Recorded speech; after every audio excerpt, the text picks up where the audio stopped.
अब ज्यादा समझे कि जरा हम इसको समझ लेते हैं। मैं बार बार इस बारे में बोल रहा हूं कि खतरा एक्चुअली उनको नहीं है जिनकी इम्यूनिटी स्ट्रांग है। तो किनको खतरा है उसके बारे में बात कर लेते हैं। खतरा एक्चुअल में किसको है? तो खतरा स्पेशली उनको है जिनकी इम्यूनिटी वीक है, जिनमें रोग प्रतिरोधक क्षमता जिनके शरीर की वीक है, वो हाई रिस्क पर हैं। इसीलिए अपनी इम्यूनिटी में बार बार बोला गया अपनी इम्यूनिटी पे ध्यान दो, अपनी इम्यूनिटी पे ध्यान दो। ऐसे पेशेंट इससे ज्यादा इन्फेक्ट होंगे। इनफैक्ट मैं आपको बताता हूं, टीओआई का एक आर्टिकल है जिसमें इंटरव्यू में ये किनका है, एम्स के जो चीफ हैं उन्होंने भी ये कहा है, misuse of steroid major cause behind the black fungus.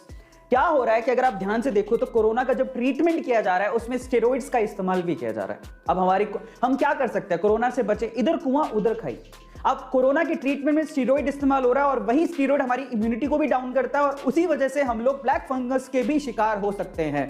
तो हम लोग इधर कोरोना से बचें तो उसके लिए स्टेरॉइड लेना पड़ेगा। स्टेरॉइड का ट्रीटमेंट है, अलग अलग तरह से स्टेरॉइड को लेना पड़ेगा। लेकिन अगर स्टेरॉइड लेते हैं तो उससे इम्यूनिटी डाउन होती है और अगर इम्यूनिटी डाउन हुई तो वहां पर ब्लैक फंगस का भी खतरा बढ़ेगा। अगर हमने हाइजीन का ध्यान नहीं दिया तो, साफ सफाई का ध्यान नहीं दिया तो समस्या बड़ी है।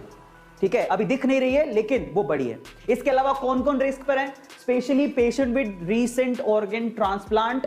अगर अभी किसी ने अपना ऑर्गन ट्रांसप्लांट करवाया या फिर कैंसर से वो लड़ रहे थे, कैंसर का अगर ट्रीटमेंट चल रहा है तो वो हाई रिस्क पर हैं, तो उनको बहुत ध्यान देने की जरूरत है। स्पेशली अगर आपके घर पे कोई शुगर या शुगर के मरीज है, डायबिटीज हैं, अगर किसी को डायबिटीज है, डायबिटिक है वो, तो उनको बहुत ज्यादा ध्यान देने की जरूरत है। बार बार लगातार उनकी डायबिटीज को चेक करते रहे, शुगर के लेवल को चेक करते रहे, उनको खतरा सबसे ज्यादा है।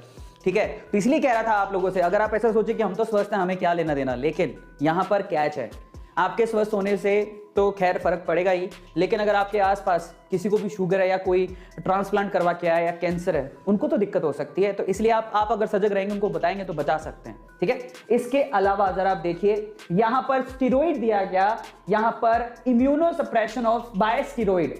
कई बार होता है हमें ट्रीटमेंट के लिए क्या करना पड़ता है, इम्यूनो सप्रेशन करना पड़ता है, वो भी स्टेरॉइड के थ्रू। लेकिन जो स्टेरॉइड ले रहे हैं बेसिकली उनको इसका खतरा काफी ज्यादा है। और इसके अलावा सबसे इंपॉर्टेंट चीज जरा समझिए, जो कोरोना की वजह से या किसी और वजह से जो भी है, सांस के संबंधी कोई भी बीमारी अगर आपको, और अगर आप हॉस्पिटलाइज हैं, स्पेशली कोरोना जो भी इस वक्त चल रहा है, ठीक है, वो जो एक रेस्पिरेटरी प्रॉब्लम है स्पेशली, अगर उस वजह से आप हॉस्पिटलाइज हैं तो वहां से भी आपको ब्लैक फंगस होने का खतरा है, ब्लैक फंगस से इंफेक्टेड होने का खतरा है।